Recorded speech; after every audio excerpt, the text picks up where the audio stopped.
আজকের দিনে প্রত্যেকটা যুব সম্প্রদায়ের ছেলেমেয়েরা দিনের পর দিন খুব অলস হয়ে যাচ্ছে। আলসেমি করেই তাদের জীবনটাকে কাটিয়ে দিচ্ছে। অলসতার মাধ্যমে মোবাইলের প্রতি আরো বেশি অ্যাডিক্টেড হয়ে যাচ্ছে। যার ফলে তাদের মধ্য থেকে নতুন কিছু ক্রিয়েটিভিটি আইডিয়া বেরিয়ে আসতে পারছে না।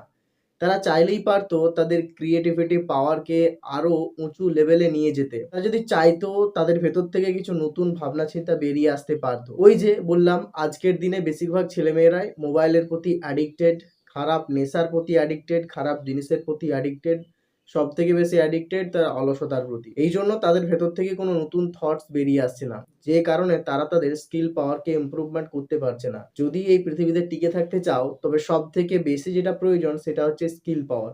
কারণ এই স্কিল পাওয়ারই তোমাকে একটা জব প্লেসে জব দেবে। কারণ আজকের দিনে তুমি যেখানেই যাও, সবার আগে কিন্তু তোমার স্কিলটা দেখা হবে। আজকের দিনে সার্টিফিকেটের খুব একটা গুরুত্ব নাই, গুরুত্ব যেটা হচ্ছে সেটা হচ্ছে স্কিল। আজকের এই পৃথিবীতে সাধারণ জিনিসগুলো কম বেশি সবাই জানে, আপনাকে এদের সবার থেকে রেয়ার হতে হবে। তার জন্য আপনাকে অলসতাকে জীবন থেকে বাদ দিয়ে আপনি যে ফিল্ডে কাজ করছেন সেই ফিল্ডে আবার বেশি আপনাকে নলেজ গ্যাদার করতে হবে, এক্সপিরিয়েন্স গ্যাদার করতে হবে, অনেক বেশি স্কিলকে শিখতে হবে। এই নয় যে আপনি যে ফিল্ডে কাজ করছেন শুধুমাত্র সেই স্কিলকেই শিখবেন।